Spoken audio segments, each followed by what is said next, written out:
I love folk Christianity. Where else can you find good Christians commit blasphemy and heresy on a regular basis? And this is Hyperborean Radio. I am the lore keeper, and with me today, as always, is the Celtic God. Hi, guys. He's channeling Old Man Bill. Old Man Bill here. Celtic God had to step out. He'll be back in just a minute. Well, and Old Bill, of course, knows how to introduce all of our plugs, so I'll take it away with him. Make sure to support these young fellers. Support these young fellers on Patreon. You can go to Patreon and help these young fellers out so that they can do more of what they do. Or you can buy them a book. Yes, you can buy them a book on what's that? The website is Buy Me a Coffee. I would rather have coffee. Coffee's good. Oh, and the shirts, the Teesprings, you can go to where the teas come out of the spring, and you can buy yourself. They're wonderful, fantastic shirts and stickers and cups and all the stuff you can buy. You buy stuff. Thank you, Old Man Bill. It seems like Celtic God will be back any moment now, but thank you for introducing our plugs. All right. And today we're talking about the most popular religion in our lands. It is not Christianity. No, it is not. In fact, plenty of these people who celebrate this religion will even argue with you that Jesus and God and the Bible have nothing to do with their religion. They are, of course, folk Christians. Yes, they are. It blows my mind. And, okay. Earlier we was talking in the pre-show warm-up. A lot of people understand our Lord's been messed with, and that it's been messed with by Christianity. However, these people have a tendency not to understand actual Christianity. What they know is folk Christianity. So then what they end up doing is pulling the folk Christianity, which is about 85-90% pagan. Yeah, out of the stories and leaving what's left, which is actually the Christian corruption. That's why I say things like, before you start studying our mythology, our lore, our folklore, our customs, read the Bible. Look at the history of the church. This will give you a framework of what Christianity is. That will tell you what to pull off from the folklore and the mythology and whatever else it is that you want to call it. They're going about it completely backwards. Because, yes, Christianity, real Christianity, is bound by that book. The priests, the monks, the crusaders, they are following real Christianity. But most people, wonderfully, thankfully, are folk Christians. And actually kind of hate the church. Yes. As indicated by that one breakfast earlier. We were talking to a couple of non-Christian Christians, I would say, because neither of them were really Christian, but they were also raised Christian. And, yeah, neither of them liked the church. They were both more than happy when we said, we're not talking about, like, Bob and Martha, who were good Christians that got married. Like when you started talking about Christianity did this and Christianity did that, they both kind of tightened up. When I explained to them, no, it's what we're talking about is not, well, I think you said Bob and Martha that got the good Christians that got married. We're not talking about them. What we're talking about is the priests and the church itself, the political mechanization of the church. At which point, immediately, the one guy who was kind of standoffish, he immediately warmed up. Oh, yeah, they're crooked as a snake's back. And they leaned right forward and start participating in the conversation. Oh, yeah. Here's the secret. Folk Christians don't like Christianity. No. It's partly why everybody who's like, well, you see, the Bible's like this, and most Christians haven't read the Bible. Right. Well, Christianity, it's hundreds of thousands of churches of one. Every one of them, or every small group of them, think that they are doing it right. Their church is doing it right. Every other church is wrong. Their family is doing it right. That's why they don't go to church. Everybody else is wrong. I don't go to church. Church is for sinners. Yeah, that was an amazing line when he said that. Yeah, I stopped going to church because church is for sinners. Well, and there are people that will forswear heaven and hell on their deathbed because they're going where their ancestors are. Yes. And you can find examples of this all over the place, like Davy Jones' Locker or Fiddler's Green for the military, because that's not heaven or hell. That's just going to your army buddies in the afterlife. Yeah, that's someplace else completely different. And it's amazing, but it is a problem that has leaked into heathenry where people don't actually understand Christianity. They understand what they think Christianity is, but not what it actually is. And then when they try to remove it from the customs, from the stories, they end up removing all the pagan elements out of the stories because that's just Christian propaganda, and leaving all the Christian stuff, and then they end up becoming puritanical. Well, it's like someone who's trying to butcher a deer and trying to get off with all the good bits, all the edible bits. You know, you can even make the bones for a stock, but someone's been told, oh, the bones, you can't do anything with that. Oh, the skin, you can't do anything with that. Oh, you can't eat the liver. Oh, you can't eat the haunches. And by the end, they have like a few strips of like one of the legs. They end up eating only the tenderloins. Yes. Because the rest of the deer is inedible. Yes, that's kind of what's happening with paganism is people are stripping away everything good and leaving just what they think is good based on what their perception of the rest of it is. Yeah. They're eating the tenderloins and the intestines, which even then the intestines are edible, but that's besides the point. That's besides the point. Well, and how we actually got him to ease up and not think we're a bunch of devil worshippers was we actually brought up something that a lot of city people think is Satanism, but is literally just a way to clean a deer with hunting. Mm-hmm. Because people will hang deers up in trees. Upside down, and put their haunches apart with like a stick or something, and then gut them. Right, and these guys were hunters, so they understood actually what it was. And I explained to them, I told them a story about where I'd taken somebody else up north, and there was a city person, and there was Christian, and they saw all these deer hanging out, and they thought it was a community of devil worshippers because some were hung from trees, some were hung from what looks to be gallows from his eyes, others from crosses from his eyes, which was just a way to hang up a singular deer, but is technically a cross.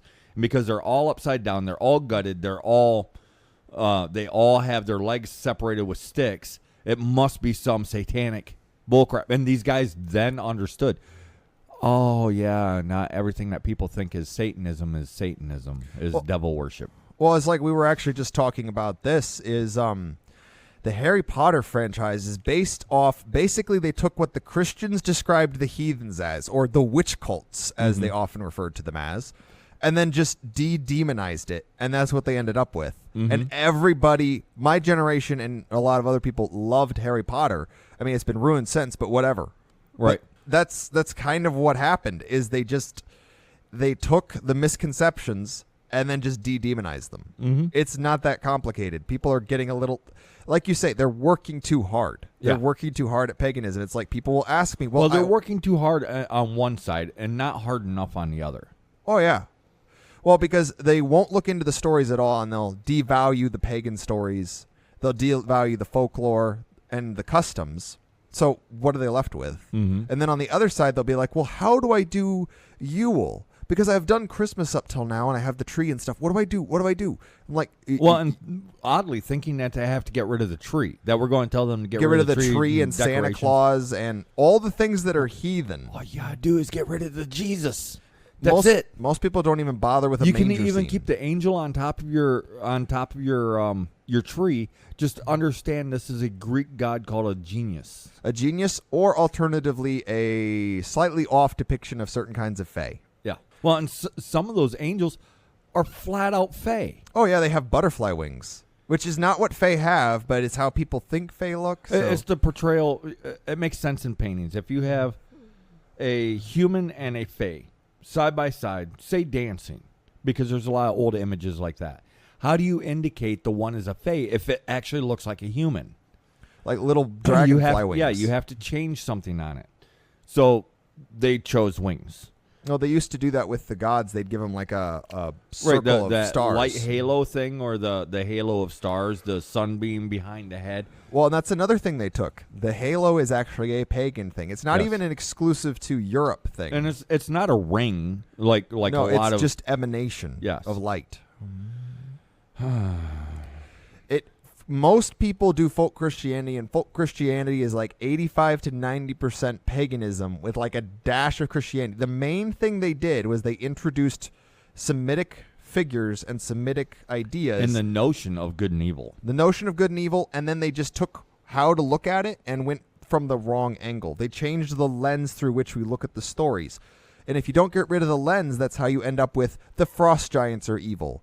The giants, The puritanical heathens. Christians, because you kept the lens. And what we're talking about specifically is the puritanical heathens. Oh yeah, They're still Christians. They just don't know it. They're just using different words. well, it's why you end up with the Valkyries basically being angels. You have Odin being Yahweh. You take Frigg's either Yahweh but female or Mary, and then you have all the Valkyrie and other gods are either angels or demons. Yeah. That's how a lot of people end up treating specifically Norse paganism, but you can find similar methods throughout most of the Well, it really pagan. helps that the way that the Eddas are laying out, it really does echo the Holly Bible.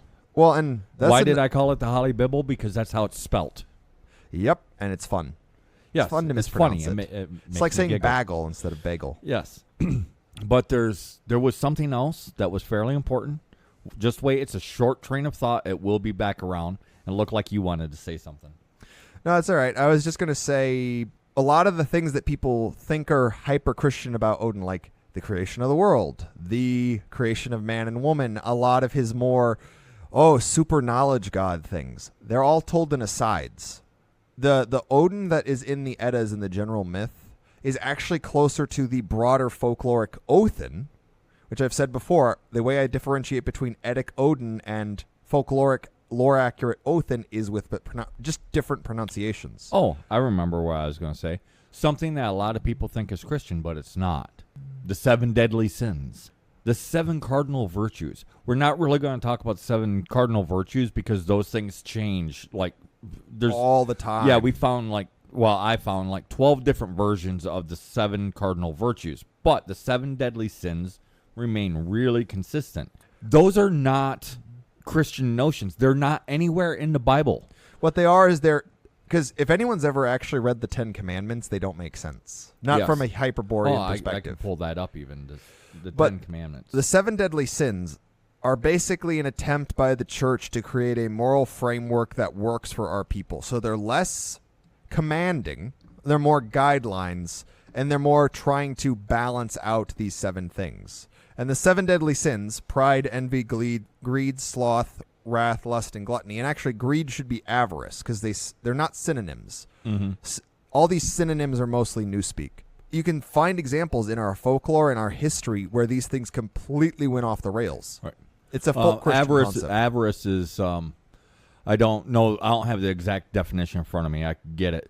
But there's newspeak in definitions. We've discovered it. But avarice is basically undeserved arrogance. So it's different from pride. And it's that kind of cruel pride, which is completely undeserved, and the person themselves know it's undeserved. It's that meanness that's in that people. meanness, that's mine. But you're not using it. You don't ever use it. I need it. It's mine. But it's mine. Yeah, that avarice. And it doesn't have to necessarily be about a specific thing either. But I agree with the notion of the 7 deadly sins. However, these are also survival traits. It's when they get out of control. So it's about the balance. No, I can't say it as well as the discipline. Well, it's partly why the 7 cardinal virtues never caught on. Because the 7 deadly sins are also positives. It's good to have pride, but it's also bad to have pride in the wrong way. Same with envy, same with greed, same with sloth, same with wrath, lust, gluttony. Because there's laziness and there's rest. Mm-hmm. You don't need the equivalence in the virtue. Rest out of control is sloth. That's basically what it is. It's rest out of balance. Well, and if you look at the 7 deadly sins, actually, they even write it as either way is too bad. Like gluttony.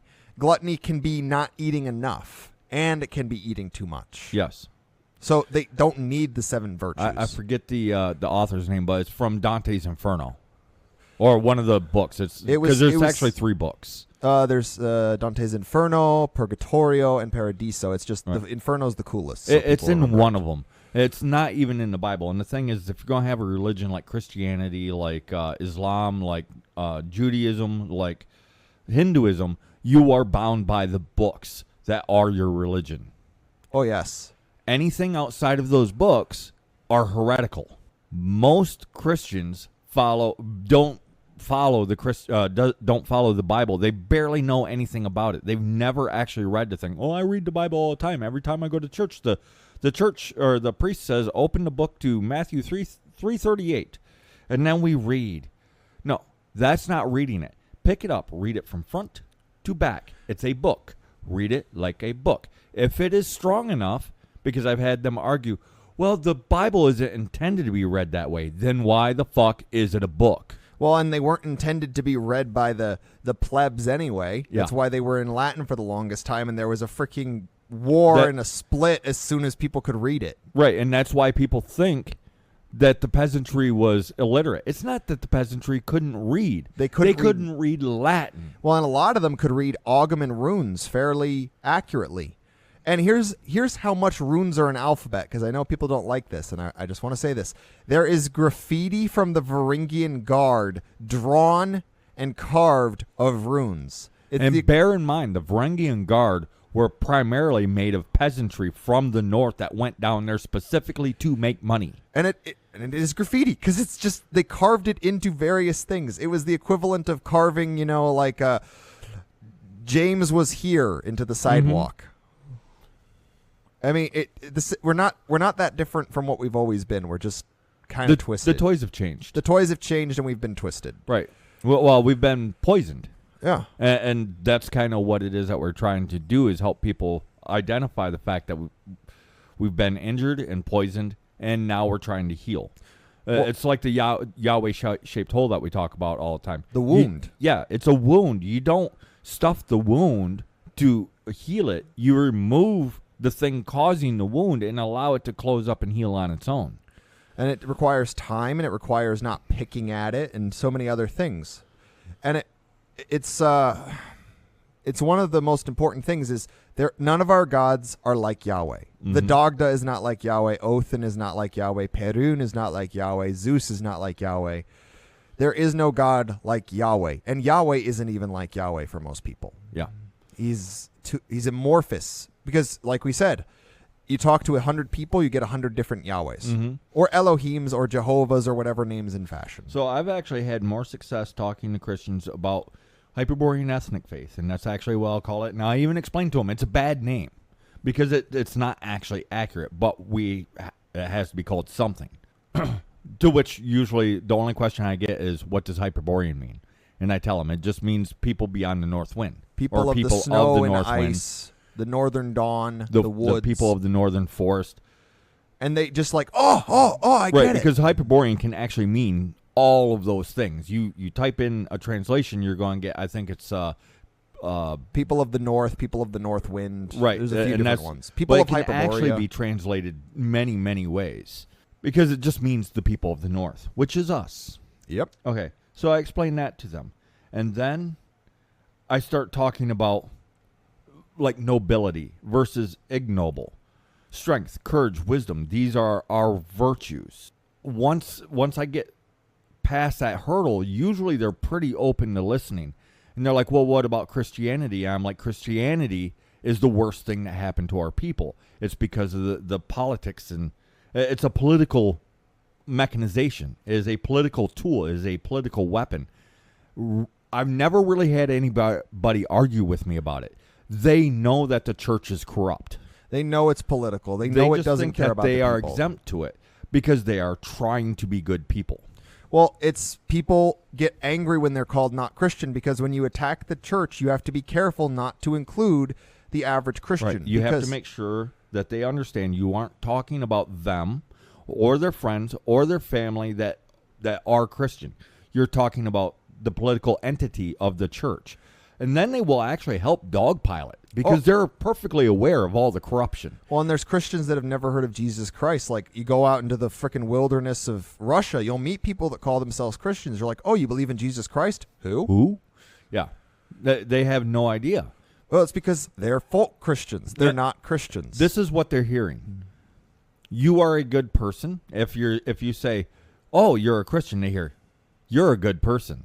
If you hear if you say Christianity's bad, they hear, "You are a bad person." So you have to be careful of that when talking to these people and be like, "No, I understand. The Christians, the Christians are for the most part good. You know that there's bad Christians. It's the church that is bad, and they have warped our people politically, because you can even equate it to the Republicans and Democrats if you have to, if you're in America, or pick your political parties of your country, and they will begin to understand. And then you can explain to them slowly everything that they love about Christianity is actually heathen as fuck. You like Christmas? Well, I'm not going to take Christmas away from you. You can still celebrate that, because we celebrate it on that day, because that's when our friends and families and we get off work. But it's Yule, and it's an entire season, and it lasts most of December into January. Well, the 12 days of Christmas. You're giving them stuff. You're not taking it away. Yeah, and I laugh at the 12 days of Christmas, because Christians sometimes have been, "Oh, yeah, I get it, the 12 days of Christmas." I'm like, only 12 days?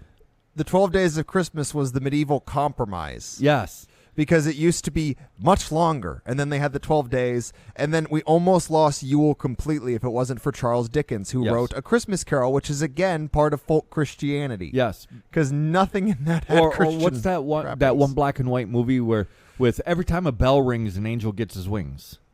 Oh, it's not A Christmas Story. Jimmy something or other. It's a Wonderful Life. Yeah, there you go. They actually believe, there's a lot of them honestly believe this, and they think it's in the Bible. It's not in the Bible anywhere. Oh, dude, some people nowhere. You've told me people will, is it Left Behind? Is that the franchise? Yes. They say, oh, don't read the Bible, read Left Behind. Yeah, the Bible has nothing to do with Christianity. You read Left Behind. That'll teach you everything that you need. That is folk Christianity. So many Christians have talked about, and they do it all the time, they talk about not resurrection. That's what they actually have. Reincarnation. They'll talk about reincarnation. And my grandfather came back, and he's reincarnated into his grandson. Reincarnation is not part of Christianity. They have resurrection. In actual Christianity, you are born, you live, you die. You wait to be resurrected. You have the one life. You don't go to heaven when you die. You are waiting in your corpse until Oily Josh comes and resurrects you if you're worthy. Otherwise, he leaves you in your corpse. Yep. It's a fairly fatalist And there's only going to be religion. 6,500 people resurrected according to the Bible. And specifically, I think it's a specific tribe of Jews, It which is is why specific tribe everyone of wants Jews. to be the Jews. Yeah, that's why everybody's fighting over being the lost tribe of Jews, because that's what it is. It's the lost tribe of Jews. But only 6,500 of them are going to be resurrected. Everybody else gets to rot in the ground forever and ever and ever. Forever. And that actually brings us to how most people view heaven. It is the meadow of the ancestors. Yeah, they describe the meadow of the ancestors. According to the Bible, what heaven is you have the three thrones up front in a field of white. So, a void. Except for instead of being a black void, it's a white void. On these three thrones are the Holy Ghost, God, and to his right, Oily Josh. And then everyone, all of their followers that got to go to heaven, sing holy, holy, holy, holy, forever and ever and ever. Amen. Pretty much. That is the actual description of heaven in the Holly Bible. That sounds like a special kind of H-E-W hockle sticks to me. Which that place doesn't exist yet. Most Christians think that hell exists. Hell doesn't exist yet, according to the Bible. It won't exist until after Oily Josh comes back to earth. And then it still won't exist until 1,000 years after that.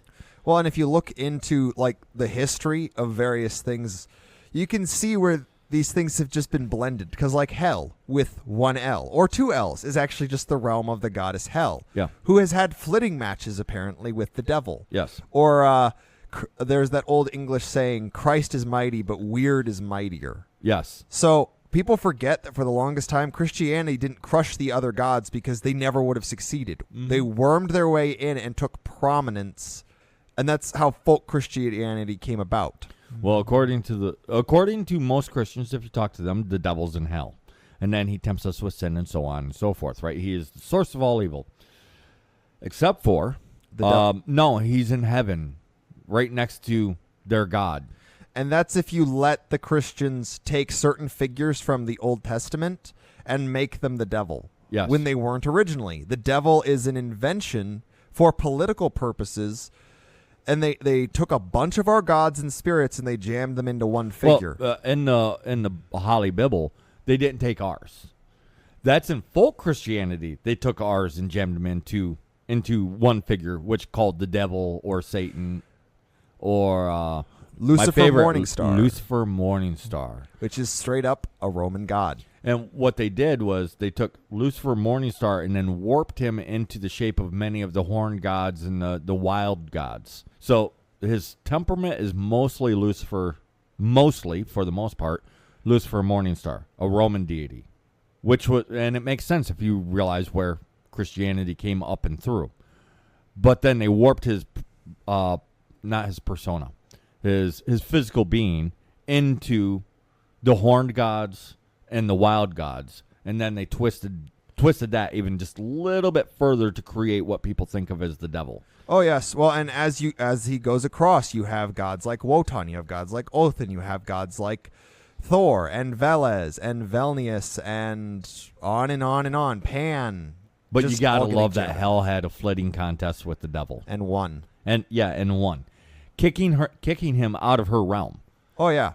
So according to English lore, the devil ain't in hell. Hell kicked him out. She's like, this is my place. Well, and the thing is according to the Bible, hell doesn't even exist yet. Like the place of punishment and does not exist yet. Purgatory is empty, which means all the souls are waiting in their rotting corpses. Yes, wonderful. Yes, and hell doesn't exist yet because the lake of fire happens in Revelations.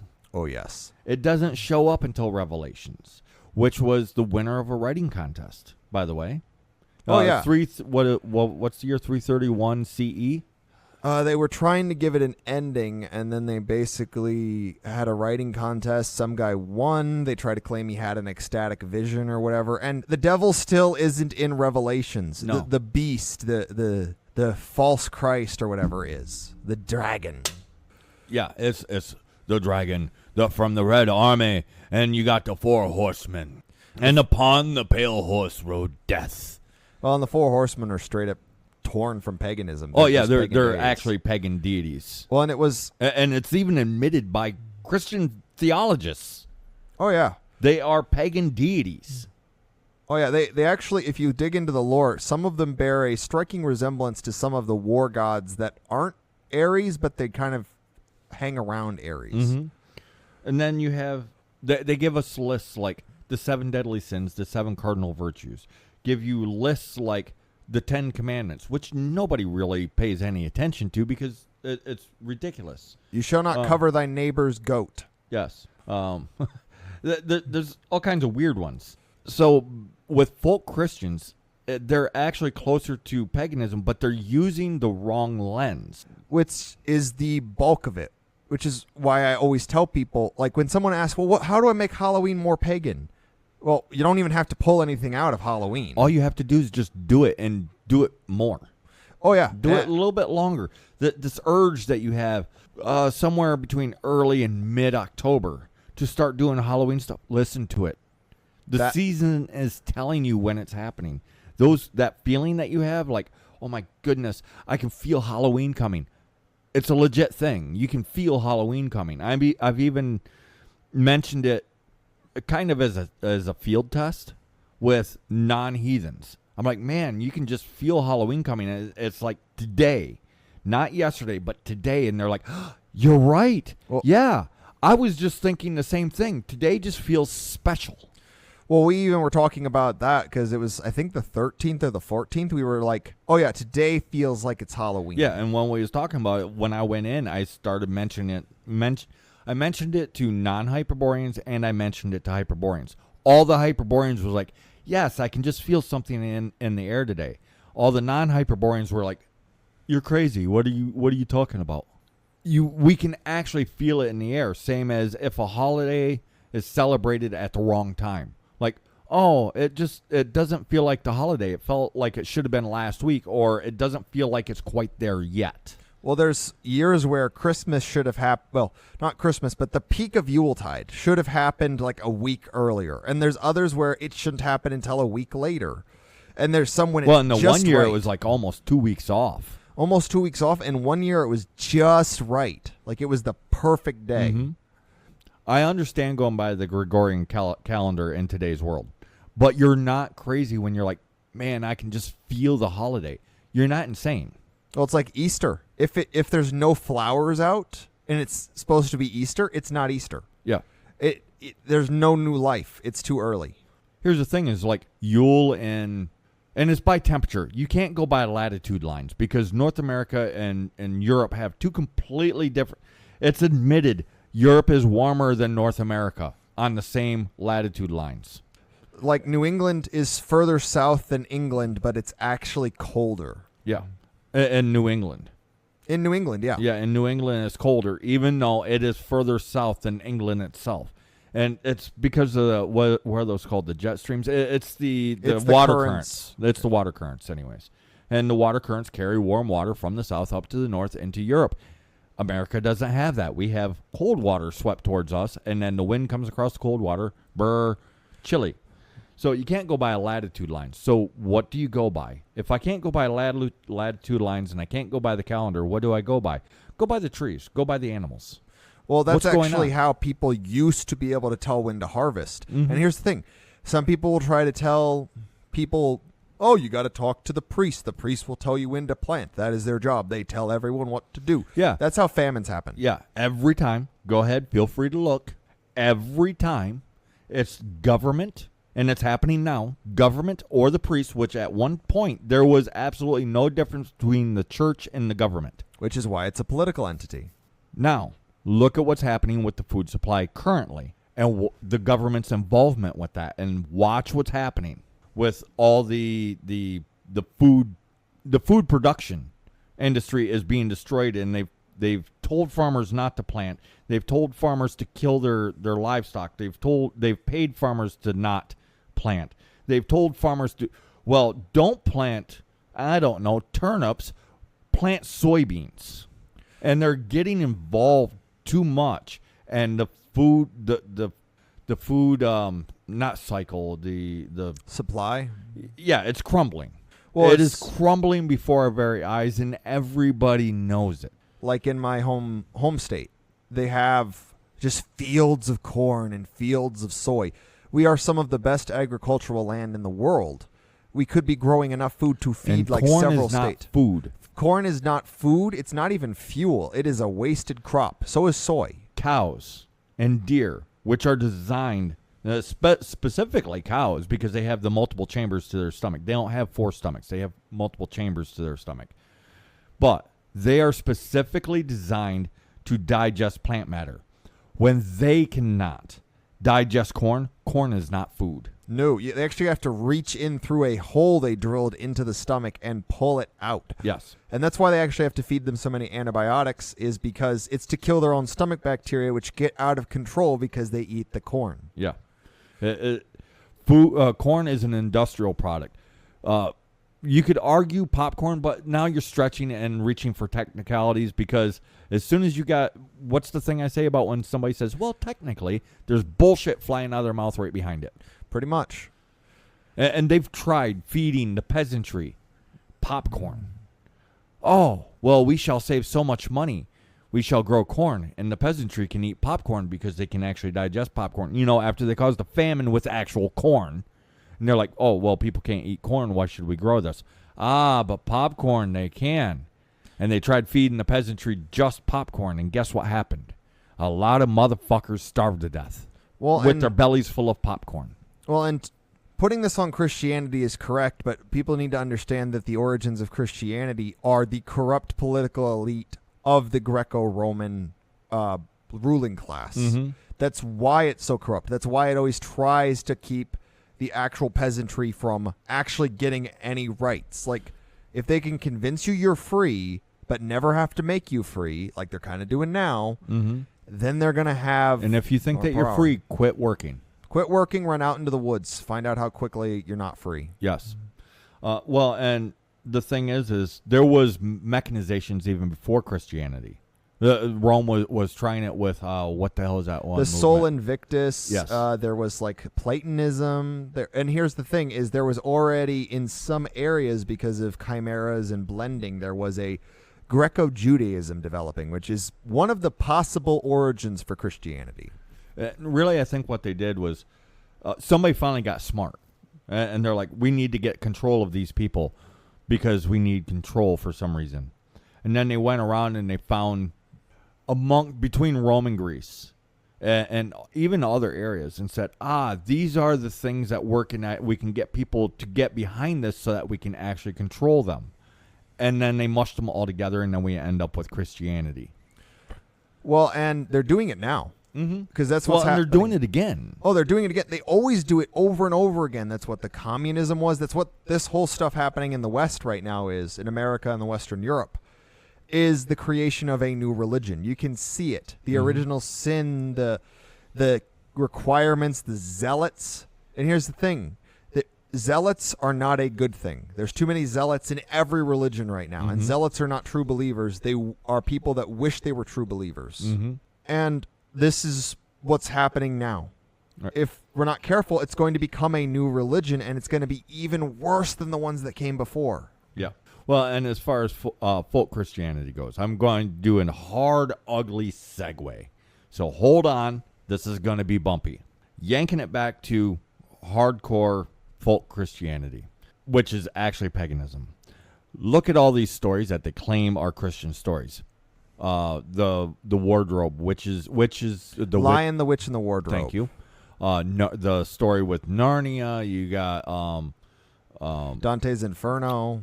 Even the Harry Potter. I've heard Christians argue all the Christian influence on Harry Potter. Or Lord of the Rings, Paradise Lost. Paradise Lost is where a lot of the modern idea of the devil comes from, and it wrote him as an anti-hero. Yeah, but like as you've returned, I guess. I don't know how to describe it. But on your path through paganism, to sound all snooty, because I can't think of another way of saying it. But as you've progressed and you've healed, I've recently been having you watch movies, some of them that you've watched before. And they are completely different movies than the first time that you watched them. Or like in Harry Potter, the first one. You see now why I thought it was a pagan movie that was slightly Christianized, and it was specifically a story about Celtic paganism. Well, because it uses a lot of Celtic pagan references and elements. It's set in a Celtic land, England. And then on top of that, Hagrid is a straight-up one-for-one of the Dagda for many, both how he looks, how he acts. In that first scene. In that first scene. Not him delivering the baby, but the one where he breaks down the door of the Dursleys, and he's like, he's just this huge beast of a man. They're all scared, and he's just like, oh, sorry about that. Picks up the door, puts it back. He delivers punishment, reward, everything, all in a single scene. Well, and he also establishes that he is genius-level intellect and actually a very powerful wizard. More powerful wizard than the other wizards. Because most people don't notice, he started a fire. He didn't use a wand. He did use magic. He didn't use a wand, and he didn't use an incantation. He just did it. Well, and in Celtic paganism, calling the Dagda a wizard is an insult. He's Yes. more than that. Calling the Morrigan a witch is an insult. She's more than that. Yes. Or a sorceress or a wizard. These are insults because they're more powerful than that. They just do it. They don't need magic. They are magic. And it's partly one of the reasons I get so... Because Celtic paganism is absolutely fascinating. It has so many wonderful deities in it. And then people gloss over it, and I'll get into arguments with Wiccans who talk about, well, I'm fine with just the mother goddess Bridget. I'm like, what the heck are you talking about? Mm-hmm. Well, you see, that's your opinion. No, dear crazy person. That's your opinion.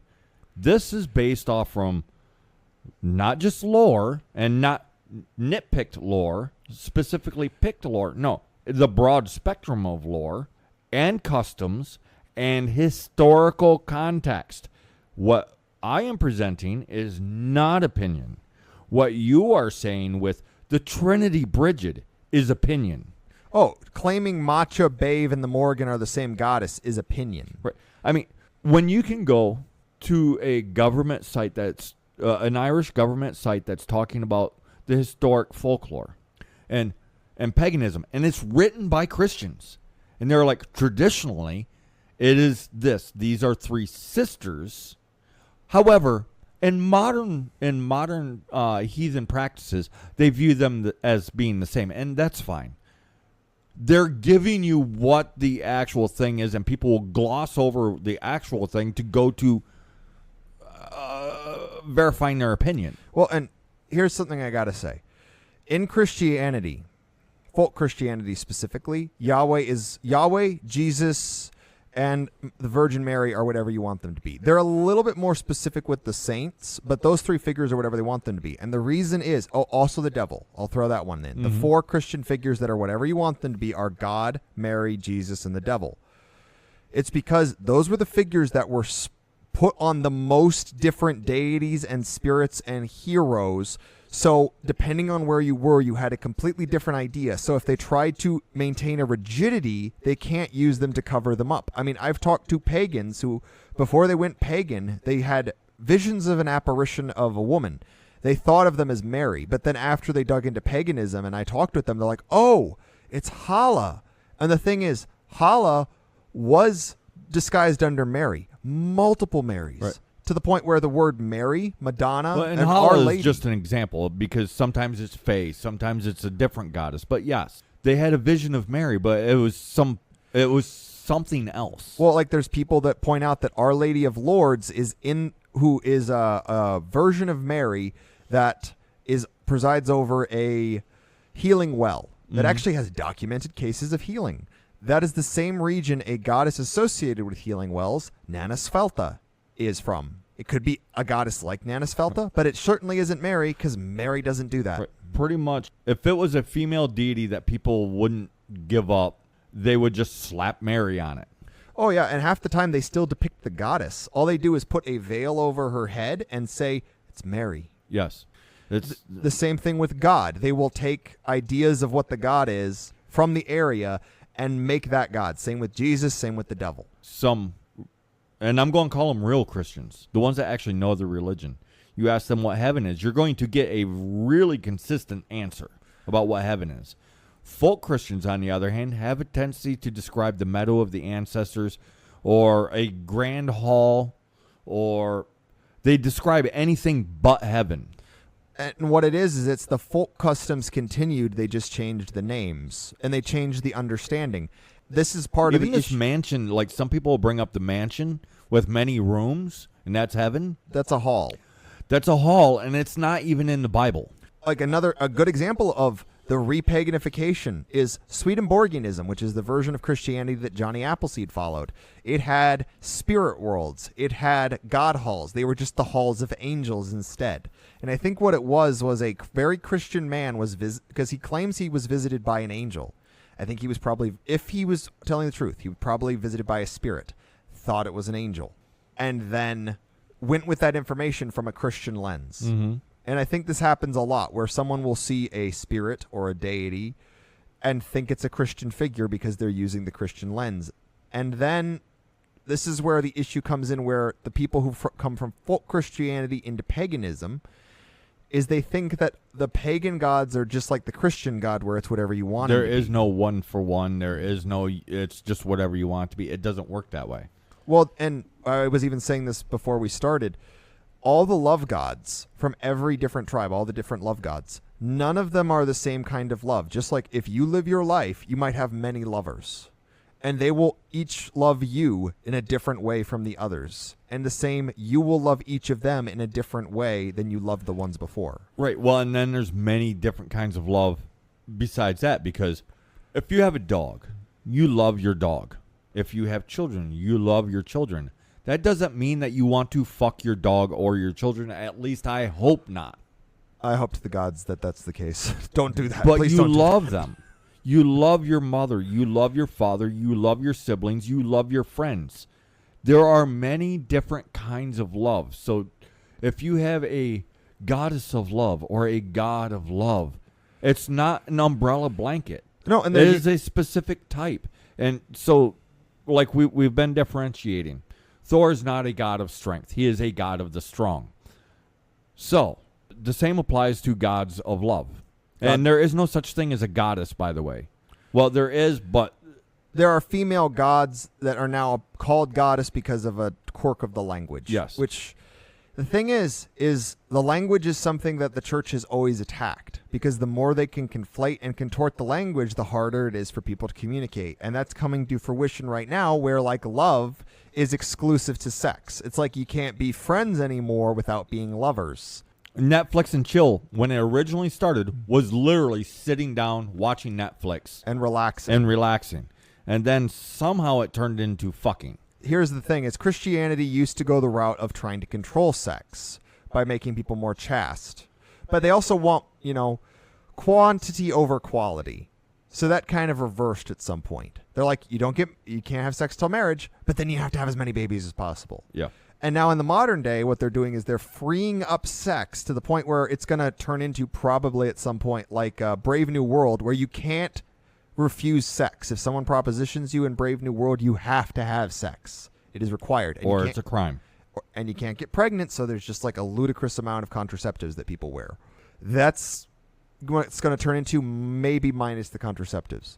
And the reason being is because people are easier to control. You give them more sexual freedom while you take the other freedoms away. Mm-hmm. It is a pretty consistent tactic. And yeah, I don't even know how to word what I'm trying to say but like with the love, for instance, a god of love. It's not an umbrella term. Is he a god of the love of friendship? Is he a god of the affection for a pet? Is he a god of just simple affection? Is he a god of the love that a man has for his wife? Is it a god of the love of that a man has for his child? There are many types of love. Well, like Angus. Angus is not a blanket god of love. He is a god of that passionate, youthful love, specifically for young men. And so, really, he's not even a god of that kind of love. He is a god of young men that have that love. The young romantic. The Yes. Romeos. Yes. He is not a god of, like, romantic love. He is a god of young men in romantic love. It's a slight difference in wording, but it's a massive difference in meaning. Well, and actually, it's actually how the folk Christianity does the saints, because there's not a patron saint of book binding, but there's a patron saint of book binders. Yes. The patron saint is the person who does the thing, not the thing itself. Yes. And that's kind of how, like, Thor, god of strong, not the god of strength, but the god of those who are strong, the strong. And why the difference? Because strength is just a measurement. It's, I can lift this thing. There are certain elements of culture, requirements that come with being the god of the strong. You protect the vulnerable. You defend your people. There are different physical manifestations. That's why I always argue Thor should look like a strong man, because that's how he's actually described in the lore, a big red-bearded strong man. Gloves and powerlifting belt and all. Oh yeah, that's actually something I've brought up, is the strong men actually are wearing Thor's gear. They have the gloves and they have the belt. And then you have like Lu. He is the god of youthful males but it's the vigorous youthful males who also strive to be viewed as be taken seriously. Thus, the poetry. Balder It's is bad poetry. How many young men? Oh, it's actually a stereotype. Oh my gosh, this sounds like it was written by an angsty teen Yes. who really thought it was deep. Like, everybody's had that where they wrote like their really terrible poetry and they were like, this is really good when they're teenagers, and then like 10 years later they read it like, oh dear gods, I thought this was good. Yeah, was I brain damaged? I think so. Well, All of us males have done this, and if you haven't, screw you. We're not talking about you. And you're probably lying to yourself. Because so far as I know, all males have done it because we fall into that romantic love, and therefore we try to do the romantic love stereotypes.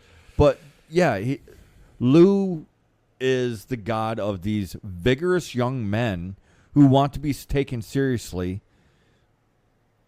And and love and all this other good stuff. And you got Angus Og and Balder they're is not the golden child. Yeah, you don't have a god of knowledge. You have a god of knowledgeable people. Well, and I am adamant there might be gods that excel at these things, but there are no gods specifically of wisdom or of magic, because all the gods are wise. How else are they supposed to be gods? All the gods can use magic because it kind of comes with the territory of being a god. So being a specific god of either ones, like some people will try to claim some of the gods are gods of shamanism.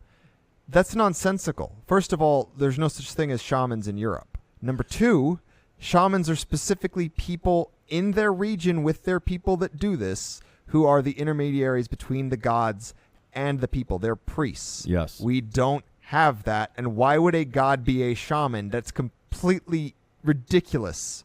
What is he doing? It's this Christian understanding, because they're trying to take this folk Christian understanding. They're going one of two ways. They're either using the folk Christian lens, so they're still using Christian thinking just with pagan stories, or they're going the opposite direction where they peel all the folk Christianity out and they accidentally end up even more Christian just with pagan names. Yes. So it's something to be careful of, and be careful who you're listening to. Like watch them, listen to them. What are they saying? Like, what are we saying? Actually listen and decide for yourself, what are they saying? Are they aware or trying to be aware of if they have these lenses? Do they understand the words that they are using? Like, we do definitions every now and then on Telegram. People are using this word. This is the actual definition. Don't let people misuse the word. The reason for that is people will twist the words, redefine them to mean, well, I mean.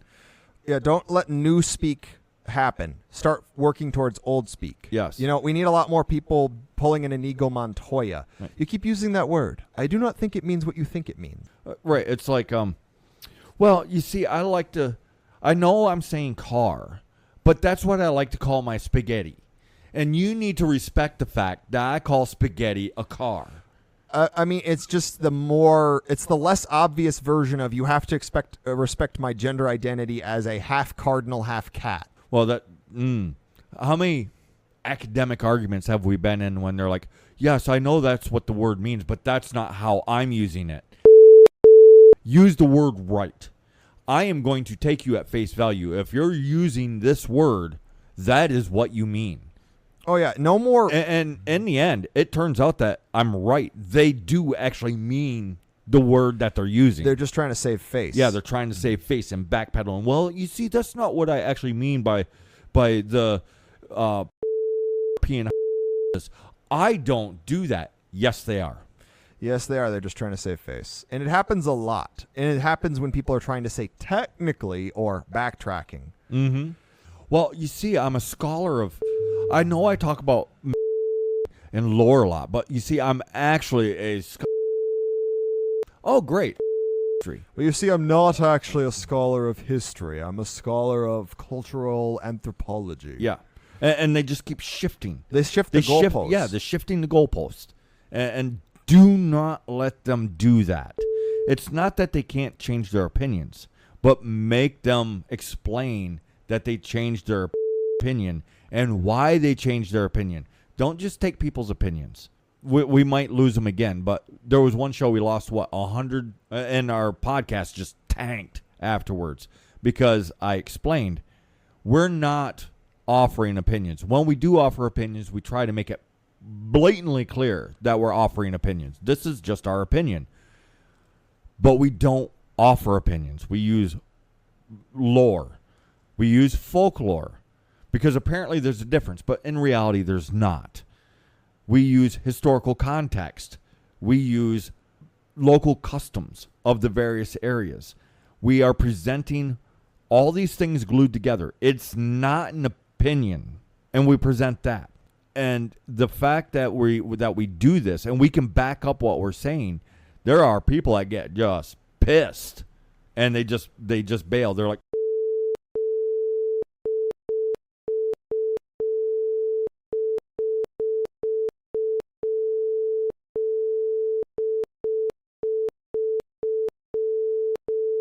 It doesn't matter how ridiculous the thing is. What they're trying to do is rationalize. And if you offer them something substantial, but it undoes the silly thing that they want to do, and it's not that you're saying that they can't do the silly thing. They just have to admit that's the silly thing that they like to do. There's nothing wrong with that. But they get so fucking angry when you're like, no, that's not actually a thing. You can still do that, but understand you're just doing that because you like that, because this is the real thing. Yes. And on that topic, I'm going to make a slightly hard segue. Folk Christianity is basically off-brand paganism. Because here's the thing. Actual Christianity is bound by that book. They can say I do Christianity correctly. The churches of one. There are many of them. But actual Christianity, most people don't like it. And the ones that get closest are ones like the Jehovah's Witness that nobody likes. Even Jehovah's Witness don't like Jehovah's Witness. Oh, yes. They are the most unfun group next to the Puritans. They're extremely unhappy. The Puritans were good Christians. The Jehovah's Witness they're okay Christians. Most of the other Christians are folk Christians. Even the Catholic Church. Except for the Catholic Church knows that's folk Christianity, and they're using it to twist people. Well, it's actually something that you've run into a lot of people that went into seminary school. They left because they realized what it was. Like, I wouldn't be surprised if one of the things they learned in there was, like I've brought this up, when you start looking into Christian customs of how the masses are laid out or how the prayer system is laid out, it literally is designed to get you high. Yes. And manufacture a religious experience. I mean, it's a pseudo-natural high, but it is designed to give you a manufactured religious experience. Precisely. Because you go to, say, this Orthodox church in Greece that's well known. They will have you focus on an idol, and they will do this breathing method. And what it does, if you pay attention, you know what it does. It is starving your brain of oxygen, and then it is flooding the brain with oxygen. It is creating a high. And then focusing on the idol and focusing your mental state there will cause a minor religious experience. It is manufactured. Same with... and it becomes stronger with a full church, everybody doing the same thing, potentially singing hymns at the same time with sage. Because sage will get you high. Yeah. And the light coming through the stained glass windows. The idols, all the weird psychedelic imagery, and then everybody singing at once, because when you sing these hymns, you sing these choir practices, especially because some of them are actually straight up ripped off heathen songs, like What Child Is This? That is ripped off Greensleeves, which is a pagan song, but it was sung without lyrics. Yes. But they create everyone's heartbeat starts beating in sync, which creates a bonding experience. It is literally a brainwashing method. And this is why I'm so adamantly against getting high for religious experience in paganism. I don't care if people want to get high. Don't claim it's spiritual. If you need to manufacture a religious experience, it's not real. If you need to get high to travel in spirit, it's not real. If you need to get high to see your gods, it's not real. It is, you are taking drugs to get where you want, not to get what actually is there. And the thing is, just be honest about it, because we're not Puritans. I don't care if you do drugs. Don't let the drugs control you, because letting anything control you is not good. But just be honest about it. If you like getting high, just get high and be honest with yourself and everybody else and be like, yeah, I just like to get high. Well, and there's a lot of old school liquors and booze, and they're associated with holidays that are really strong. Like old school European wine will get you drunk really quick. Not this watered down bullshit. Same with old school beer used to be made with Groot, some of which were hallucinogenic herbs. Well, and my thing with the whole getting high and then not letting it control you is the same thing with drinking. You can drink. There's nothing wrong with imbibing drink. The problem becomes when you lose control. So getting drunk. Same with tobacco. There's nothing wrong with smoking a stogie or a few cigarettes every now and then, or even every day. But once you're at the point where you're digging the cigarette butts out of the gas station cigarette ashtray, you have a problem. Yes.